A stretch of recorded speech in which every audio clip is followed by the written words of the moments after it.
Hello everyone, welcome back to my channel. तो कैसे हो आप सब? आई होप कि आप सब अच्छे होंगे। तो जैसा कि मैंने आपसे वादा किया था, मैं आपके लिए एक न्यू वांगशन स्टोरी लेकर आई हूँ। ये एक माफिया लव स्टोरी है। ये एक माफिया और डॉक्टर की लव स्टोरी होने वाली है। इसमें टॉप लेन वांगजी और बॉटम विभूषण है। प्लीज़ अगर आपको स्टोरी पसंद आए तो वीडियो को लाइक करना, शेयर करना दोस्तों के साथ, कमेंट करना कि आपको स्टोरी कैसी लगी। एंड अगर इस वीडियो पर 85 लाइक तो कर ही देना। तो आइए स्टोरी को स्टार्ट करते हैं। स्टोरी में हमें 3 पॉइंट नोट करना इम्पोर्टेंट है। फर्स्ट, ये एक ओमेगावर्स स्टोरी होने वाली है। सेकंड, इस स्टोरी में एक लंबा एज गैप होने वाला है। लगभग 10 से 11 साल का एज गैप इस स्टोरी में होगा। अगर आपको एज गैप स्टोरीज पसंद नहीं है तो आप इसे काइंडली स्किप कर सकते हैं। एंड थर्ड, इस स्टोरी में विंग माफिया और एल्फा नाम से नफरत करता है। इसका क्या रीज़न है ये हम स्टोरी के साथ पता चल जाएगा। तो अब देखना इंटरेस्टेड होगा कि विंग और माफिया लेन वांगजी की लव स्टोरी कैसे आगे बढ़ती है अगर विंग माफिया से नफरत करता है। तो स्टोरी शुरू करने से पहले हम हमारे कैरेक्टर्स के बारे में जान लेते हैं। हमारा फर्स्ट मेन लीड है लेन वांगजी, एक 33 year old cold, ruthless and obsessed person. ये एक प्योर ब्रीड डोमिनेटिंग एल्फा है। माफिया वर्ल्ड में लेन वांगजी को ब्लैक हंग वांगजुन के नाम से जाना जाता है। अपनी इकलौती फैमिली, अपने उसका छोटा भाई, उसकी खुशियों के लिए किसी भी हद तक जा सकता है, यहाँ तक कि किसी की जान भी ले सकता है। लेन वांगजी और उसका भाई बचपन से ही अनाथ हैं। वांगजी के छोटे भाई को तो अपने पेरेंट्स के फेस भी ठीक से याद नहीं है। बचपन में उन दोनों को उनके कज़न अंकल ने पाला था और फिर अगर ये कहें कि गुलाम बना कर रखा था और उनकी मजबूरी का पूरा फ़ायदा उठाया था तो ये कहीं यही सही शब्द होगा। वांगजी के कज़न अंकल ने वांगजी को उस छोटी सी एज में ही, जब वो लगभग 9 या 10 साल का होगा, इस 2 नंबर के काम में लगा दिया। वांगजी उस समय बच्चा था, वो ये सब नहीं करना चाहता था, लेकिन उसके अंकल ने उससे कहा कि अगर उसे या उसके भाई को भूख से नहीं मरना है तो उसे अर्न करना होगा, नहीं तो उसके पास उनके ऊपर खर्च करने के लिए फालतू पैसे नहीं हैं। उस छोटी सी एज में वो वांगजी को कोई दूसरा काम नहीं करवा सकता था क्योंकि ये लीगल नहीं था। उस पर पुलिस केस हो सकता था, इसीलिए उसने वांगजी को इलीगल बिजनेस में लगा दिया। वो स्कूल बैग में उसे ड्रग्स सप्लाई करवाता था। वांगजी वो सब नहीं करना चाहता था, लेकिन उसके लिटिल एंजल, उसके छोटे भाई के लिए उसे ये सब करना पड़ा। उसके अंकल बहुत क्रूल थे। वांगजी यही सब देखते हुए बड़ा हुआ था और कब वो इनोसेंट सा लेन वांगजी ब्लैक हंग वांगजुन बन गया, ये कोई नहीं समझ पाया।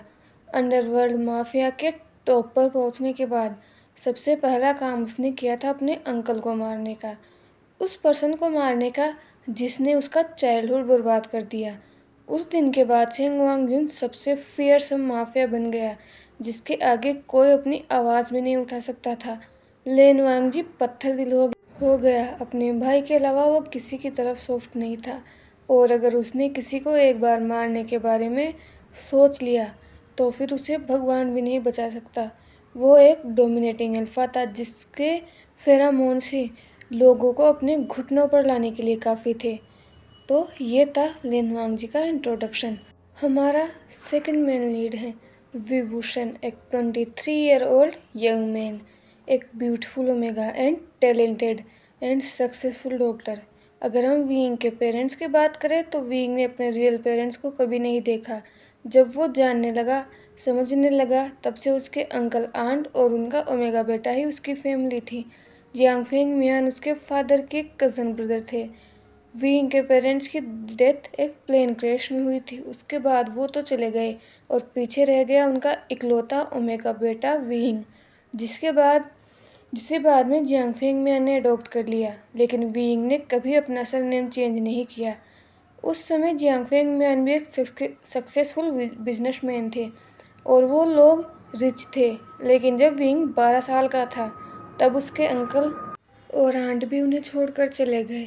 उनकी मौत कैसे हुई ये सीक्रेट है, लेकिन सब लोगों को ये पता है कि कुछ चोर चोरी करने के इरादों से उस घर में आए थे, लेकिन जब जियांग फेंगमियान ने उन्हें रोकने की कोशिश की तो उन्होंने उसे मार दिया। और मैडम यू किसी को उनके बारे में ना बता दे, इसीलिए उन चोरों ने उन्हें भी मार दिया। जिस वक्त ये सब हुआ उस वक्त वेइंग और जियांग स्कूल में थे। उन दोनों को जब ये पता चला तो उन्हें अपने कानों पर भरोसा नहीं हुआ। एक दिन में वो दोनों अनाथ हो चुके थे। उन दोनों में वेइंग बड़ा था, इसलिए उसके कजन ब्रदर की जिम्मेदारी उसके कंधों पर आ गई। जियांग फेंगमियान ने एक विल बनाई थी जिसमें उन्होंने ये स्टेटमेंट दिया था कि अगर उन्हें कुछ हो जाता है तो जब तक जियांग 18 साल का नहीं हो जाता वो कंपनी एक ट्रस्ट संभालेगा। इसलिए उनके घर को छोड़कर उनकी सारी प्रॉपर्टी वो ट्रस्ट ही चला रहा था। वीइंग को बिजनेस में कोई इंटरेस्ट नहीं था। वो हमेशा से ही डॉक्टर बनना चाहता था, इसीलिए उसने अपनी पढ़ाई कंटिन्यू की और अब वो चाइना का वेल नोन डॉक्टर हैं। विंग जियांगचेंग के लिए बहुत पॉजिटिव हैं। हमारी इस स्टोरी में दो अनदर करेक्टर भी हैं। पहला लेन शिचेन जो कि माफिया लेन वांगजी का छोटा भाई है, और जियांगचेंग जो विभूषण का छोटा भाई है। लेन शिचेन एक माफिया ही है अपने भाई की तरह, लेकिन वो लेन वांगजी जितना कोल्ड हार्टेड नहीं है। वहीं जियांगचेंग जो अब जियांग कॉरपोरेशन का सीईओ है। ये दोनों ही कारण बनेंगे विभूषण और लेन वांगजी के मिलने का। ये कैसे होगा, ये जब आप लोग स्टोरी सुनोगे तो आपको पता चल जाएगा। तो आइए स्टोरी अब स्टार्ट करते हैं। रोशनी को धीरे धीरे अंधेरा अपने आगोश में ले रहा था। सभी लोग धीरे धीरे अपने अपने घरों की तरफ जा रहे थे। यही समय होता है जब दिन भर के थके लोग अपनी सारे दिन की टेंशन को भूलकर अपनी अपनी फैमिलीज़ के पास चले जाते हैं, अपनों के पास जाते हैं। जितना खूबसूरत शहर ये दिन में लगता है उतना ही रात में लाइटों की रोशनी में लगता है। एक मेंशन में हमें दो लोगों के आर्ग्यू करने की आवाज़ें सुनाई दे रही थी। जितनी आवाज़ें बाहर सुनाई दे रही थी उतना ही टेंस माहौल अंदर था। एक पर्सन ने कहा, प्लीज़ मेरी बात समझने की कोशिश करो, वो तुम्हारे लिए ठीक नहीं है। तभी दूसरे पर्सन ने एक गुस्से भरी आवाज़ में जवाब दिया, वो ही मेरे लिए ठीक है, मैं उससे प्यार करता हूँ और वो भी मुझसे प्यार करता है, तो फिर आपको क्या प्रॉब्लम है गा? तभी सामने वाले पर्सन ने कहा, अगर वो तुमसे इतना ही प्यार करता तो वो तुमसे उसका सच क्यों छुपाता? क्यों उसने शुरुआत से ही तुमको सब कुछ नहीं बता दिया? क्यों उसने तुम्हें अंधेरे में रखा? ये सुनकर सामने वाला पर्सन एक पल के लिए चुप हो गया। थोड़ी देर तक वहाँ पर साइलेंस हो गया, किसी ने कुछ भी नहीं कहा। तब पहले पर्सन ने एक डीप ब्रीथ ली और अपने सामने खड़े पर्सन के पास गया और जेंटली उसके शोल्डर को पकड़ते हुए कहा, डैडी, मैं तुम्हारा बड़ा भाई हूँ, मैं तुम्हारे भले के लिए कह रहा हूँ। वो पर्सन तुमसे सिर्फ खेल रहा है, और एक बार जब उसका मन भर जाएगा तो वो तुम्हें छोड़ देगा। मैं ऐसे लोगों को बहुत अच्छी तरह से जानता हूँ। तुम्हें इससे पहले कि वो पर्सन आगे कुछ कहता, उसके सामने वाले पर्सन ने चिल्लाते हुए कहा, बस कीजिएगा, आपको उससे इतनी प्रॉब्लम क्यों है? उसने मुझे सच नहीं बताया क्योंकि उसे लगा कि अगर किसी को मेरे बारे में पता चल गया, गलती से मैंने उसके बारे में किसी को बता दिया, तो उससे उसकी और मेरी दोनों की जान पर खतरा हो सकता है। आपको क्या हो गया है गा? आप पहले ऐसे नहीं थे। कहीं आप जेलस तो नहीं कि मुझे इतना हैंडसम और रिच अल्फा मिला है और आपको नहीं? बताइए ना गा, इसीलिए ना। जियांगचेंग, विभूषण ने चिल्लाते हुए जियांगचेंग को रियलिटी में वापस लाने की कोशिश की कि वो क्या कह रहा है। क्या जो वो कुछ कह रहा है उन शब्दों को वो भी जानता है? जेलस? वो अपने छोटे भाई के अल्फा से वो ऐसा सोच भी कैसे सकता है? उसने बचपन से उसे पाला है, वो उसके लिए खुद के बच्चे की तरह है। आखिर वो यही सब सोचते हुए आंसू भरी आंखों से उसने अपने सामने देखा, जहाँ उसका छोटा भाई खड़ा था, जिसने आज तक वही किया जो वो कहता था, कभी किसी बात पर आर्ग्यू नहीं किया। और आज जिसे वो देख रहा है वो उसका चैंग नहीं लग रहा। फिर भी लास्ट होप अपनी आंखों में लेकर उसने जाते हुए अपने भाई को रोकने की आखिरी कोशिश की। जियांगचेंग, आई नो कि तुम मुझसे प्यार करते हो और वो भी तुमसे प्यार करता होगा, लेकिन तुम मेरी इकलौती फैमिली हो। अगर तुम ही चले गए तो मैं क्या करूँगा? प्लीज़ समझने की कोशिश करो, वीइंग ने आखिरी कोशिश करते हुए कहा। एक बार फिर उस हाल में सन्नाटा छा जाता है। थोड़ी देर बाद जियांग चेंग ने अपनी बेली पर अपने हाथों को रखते हुए कहा, विंगा, मैं जानता हूँ मैं आपकी फैमिली हूँ, लेकिन गा, वो मेरा फ्यूचर है, वो मेरी नई फैमिली है, वो वो मेरे चाइल्ड का फादर है, मैं उसे नहीं छोड़ सकता। जियांग चेंग ने जैसे ही अपनी बात पूरी की, विंग 2 कदम पीछे चला गया। उसे ऐसा लग रहा था जैसे किसी ने उसके शरीर से जान निकाल ली हो। वो ठीक से खड़ा भी नहीं हो पा रहा था। उसने अपने कांपते हुए होठों से कहा, प्रेग्नेंट? ये सुनकर जियांग चेंग ने बस नोट किया और विंग के अंदर कोई स्ट्रेंथ नहीं बची थी। उसने अपने फेस को जियांग चेंग से घुमा लिया और अब वो जियांग चेंग की तरफ पीठ करके खड़ा था। उसने जियांग चेंग की तरफ बिना देखे ही कहा, जब तुमने इतना बड़ा फैसला बिना मुझे पूछे ले लिया है तो आज तुम किसका वेट कर रहे हो चेंग चेंग? तुम जा सकते हो, तुम अपनी नई फैमिली के साथ जा सकते हो, बट एक बात याद रखना, भले ही मैं तुम्हें भेज रहा हूँ, लेकिन अगर उस पर्सन ने तुम्हें हर्ट करने की कोशिश की या मुझे पता चला कि तुम्हारी आंखों में उसकी वजह से आंसू भी आया, तो आई स्वेयर मैं उसे छोड़ूंगा नहीं, और तब भी तुम भी मुझे नहीं रोक पाओगे। ये एक बात हमेशा याद रखना। और अब तुम जा सकते हो। ये बोलकर विंग बस सामने की तरफ देखने लगता है और अब जियांग चेंग की आंखों में आंसू आ चुके थे। उसे रियलाइज़ हो रहा था कि उसने अपने ब्रदर को क्या क्या कहा है, लेकिन अब माफ़ी मांगने का कोई फ़ायदा नहीं है, क्योंकि अभी का जो माहौल है वो माफ़ी मांगने से शायद ही शांत होने वाला था। इसीलिए जियांग चेंग अपने बैग को लेता है और उस घर से निकल जाता है जहाँ पर बाहर उसका लवर उसका वेट कर रहा था।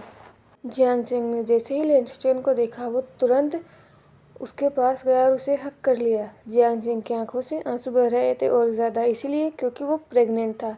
इसीलिए प्रेगनेंसी हार्मोन्स की वजह से वो और ज़्यादा इमोशनल फील कर रहा था। लेंसचेन सब कुछ समझ सकते थे जो कुछ भी अंदर हुआ था, क्योंकि वो बाहर ही खड़े थे। और जैसा कि मैंने शुरुआत में ही कहा था कि अंदर जो आवाज़ें हो रही थी वो बाहर साफ साफ सुनाई दे रही थी। इसीलिए जियांग चेंग और उसके भाई के बीच में जो कुछ भी हुआ वो लेंसचेन ने बाहर सुना था। इसीलिए वो सिर्फ जियांग चेंग को अपने फेरोमोन से शांत कर सकते थे। उसके बाद उन्होंने जियांग चेंग को अपनी कार में बैठाया और वो अपने घर की तरफ जाने लगे। जाते जाते उन्होंने जियांग चेंग की तरफ देखा, जो शेर था और खिड़की से बाहर देख रहा था। जियांग चेंग की आंखों से अभी भी आंसू बह रहे थे। लेंसचेन का इरादा जियांग चेंग और उसके भाई में झगड़ा करवाने का नहीं था, बट वो कुछ नहीं कर सकता। वो चेंग से प्यार करता है, और अगर किसी को पता चला कि जियांग चेंग से वो प्यार करता है और वो बिना सिक्योरिटी के बाहर घूम रहा है, तो ये जियांग चेंग और उसके होने वाले बेबी के लिए अच्छा नहीं होगा। इसीलिए जियांग चेंग के लिए अच्छा यही होगा कि वो या तो उसके साथ उसके मेंशन में रहे। लेकिन उसे नहीं पता था कि उसकी इस डिमांड से उसके भाई और उसके बीच में इतना बड़ा झगड़ा हो जाएगा। लेकिन इसे उससे फ़र्क नहीं पड़ता, उसे बस अपना ओमेगा और अपना बेबी चाहिए। और अगर रही बात जियांग चेंग के सैड होने की, तो वो कुछ ना कुछ रास्ता निकाल ही लेगा। वो जियांग चेंग से प्यार करता है और वो अपने ओमेगा को ऐसे ही नहीं जाने देने वाला। और वैसे भी लेंस अपने ओमेगास या अपने पार्टनर्स को लेकर बहुत ज़्यादा पॉजिटिव होते हैं, और ये गुण लेंसचेन में भी थे। इसीलिए वो कार राइड अब साइलेंस में बस चल रही थी। अब लगभग 1 हफ्ता हो चुका था जब जियांग चेंग विंग को छोड़कर गया था। लेंसचेन अपनी कंपनी के ऑफिस में बैठे हुए थे। उनके फेस पर टेंशन साफ देखी जा सकती थी। तभी उनके ऑफिस का डोर ओपन होता है और बिना किसी परमिशन के एक tall, handsome and muscular alpha अंदर चलकर आ रहा था। उसने जब देखा कि लेंसचेन के फेस पर वरी है, तो उसने उसे आवाज़ दी, लेकिन लेंसचेन अपने थॉट्स में खोए हुए थे। इसीलिए उन्होंने उस अल्फा की आवाज़ नहीं सुनी। और उस अल्फा ने जब ये देखा तो उसके फेस पर एक फ्रॉन आ गया। उसने लेंसचेन की तरफ देखा और कहा, शुचेन। लेकिन लेंसचेन अपने ही थॉट्स में खोए हुए थे। वो अल्फा शुचेन के पास गया और उसके शोल्डर पर हाथ रखा। तब जाके लेंसचेन अपने थॉट्स से बाहर आए। उन्होंने उस अल्फा की तरफ देखा और कहा, हाँ हाँ हाँ, तुमने कुछ कहा? ये सुनकर उस अल्फ़ा ने कहा, मैं तुम्हें पिछले 5 मिनट से आवाज़ दे रहा हूँ, कहाँ खोए हुए हो तुम? ये सुनकर लैंडस्टेन ने कहा, कहीं नहीं, वो बस थोड़ा सा वर्कलोड था। ये सुनकर उस अल्फ़ा ने कहा, मुझे नहीं लगता कि ये वर्कलोड है, क्योंकि वर्क पहले भी होता था, लेकिन तुमने कभी इतनी टेंशन नहीं ली। शिचेन, क्या हुआ है, मुझे बताओ। ये सुनकर लैंडस्टेन ने साय किया, क्योंकि वो जानता है क्योंकि इस अल्फ़ा से वो कुछ नहीं छुपा सकता। इसीलिए उन्होंने साय किया और कहा, तुम तो जानते हो कि पिछले हफ्ते में अपने ओमेगा को हमारे घर पर लेकर आया था। ये सुनकर उस अल्फ़ा ने अपनी आईब्रो रेज की, क्योंकि उसे नहीं समझ आ रहा था। उसने कहा, तो क्या हुआ, क्या तुम्हारे ओमेगा से रिलेटेड कोई प्रॉब्लम है? ये सुनकर लैंडस्टेन ने नामी अपने सिर हिलाते हुए कहा, नहीं, मेरे ओमेगा से रिलेटेड प्रॉब्लम है भी और नहीं भी।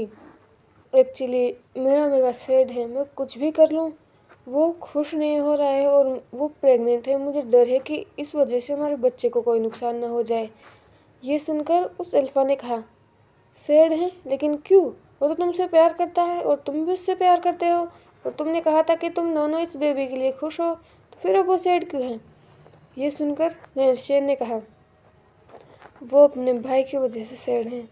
ये सुनकर उस अल्फ़ा ने फिर से अपनी आईब्रो रेज की और कहा, भाई की वजह से? ये सुनकर लैंडस्टेन ने नोट करते हुए कहा,